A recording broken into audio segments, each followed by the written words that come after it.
ఏంటంటే గమనించాల్సింది ఏంటంటే స్టాంప్ పేపర్ దగ్గర నుంచి మొదలుకొనేసి మీ ఎంటైర్ పేపర్ సేల్ డాక్యుమెంట్ మీ చేతిలోకి వచ్చేంత వరకు రైట్ అండి. రియల్ ఎస్టేట్ మార్కెట్ బాగలేదు అనగానే ఫస్ట్ నిందించేది ప్రభుత్వాన్ని అండి. సో నాటి నుంచి నేటి దాకా ఈ యొక్క విషయంలో ఎప్పుడైనా కూడా రియల్ ఎస్టేట్ మార్కెట్ బాగలేదు అనగానే ప్రభుత్వాన్ని నిందించడం అనేది సర్వసాధారణం అయిపోయింది. కానీ నా దృష్టిలో మటుకు రియల్ ఎస్టేట్ మార్కెట్ ఇలా అవ్వడానికి కారణం ప్రతి ఒక్కరి పాత్ర ఉందండి. నేను రెండు విషయాలు చెప్తానండి. మొన్న ఈ మధ్యలో నేను ఒక రిజిస్ట్రేషన్ ఆఫీస్ దగ్గర ఇలాగే మాట్లాడుతుంటే ఒక వ్యక్తి అక్కడ నాకు తెలిసి తన ఆఫీస్లో చుట్టుపక్కల పనిచేస్తాడు అనుకుంటా, ప్రస్తుతానికైతే బిజినెస్ బాగలేదన్నట్టు చాలా హార్ష్గా మాట్లాడుతున్నాను అనమాట. సో నేను ఆ వ్యక్తికి చెప్పిన విషయం ఏంటంటే ప్రతి ఒక్కరి పాత్ర ఉందండి ఇవాళ రియల్ ఎస్టేట్ మార్కెట్ ఇలా అవ్వడానికి కారణం. ఒక చిన్న ఎగ్జాంపుల్ చెప్తాను.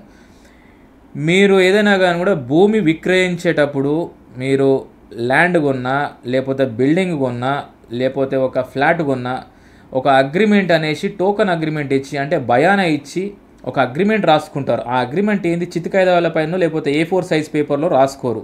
ఒక గవర్నమెంట్కి సంబంధించినటువంటి స్టాంప్ పేపర్ పైన లీగల్గా ఒక అగ్రిమెంట్ రాసుకుంటారు. సో 10 రూపాయల స్టాంపు 20 రూపాయల కొన్నప్పటి నుంచి మొదలుకొంటే సేల్ డీడ్ చేతిలో పడేంత వరకు మీకు తెలియకుండానే ఎక్సెస్ అమౌంట్ మీరు స్పెండ్ చేస్తుంటారు. అది చివరికి మీ యొక్క ప్రాపర్టీ వాల్యూ పైన యాడ్ అవుతుంది, అది మీకు తెలియకుండానే. సో నేను ఈ విషయాన్ని మీకు ఒక ఎగ్జాంపుల్గా చెప్తున్నాను.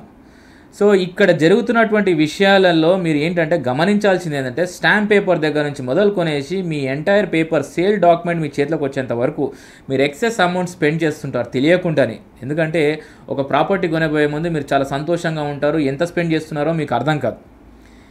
కానీ రానున్న రోజులలో ఈ ఎక్సెస్ అమౌంట్ అనేది ఏమైపోతుందంటే మీకు శాపంగా ఉరితాడై ఆ పెరిగిన ధరలకు కారణమవుతుంది. మీరు తెలియకుండానే మీ యొక్క ధరలను మీరే పెంచుకుంటున్నారు ఈ ఎక్సెస్ అమౌంట్ స్పెండ్ చేయడం వల్ల. సో స్టాంప్ పేపర్ దగ్గర నుంచి మొదలుకొనేసి సేల్ డీడ్ చేతిలోకి వచ్చేంత వరకు మీరు ఒక్కసారి నేను చెప్పిన దాంట్లో వాస్తవం ఉందా లేదా అని గమనించుకోండి.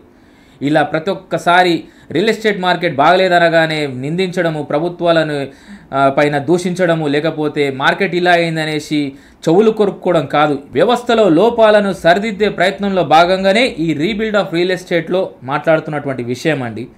సో ఒక్కసారి ఆలోచించండి.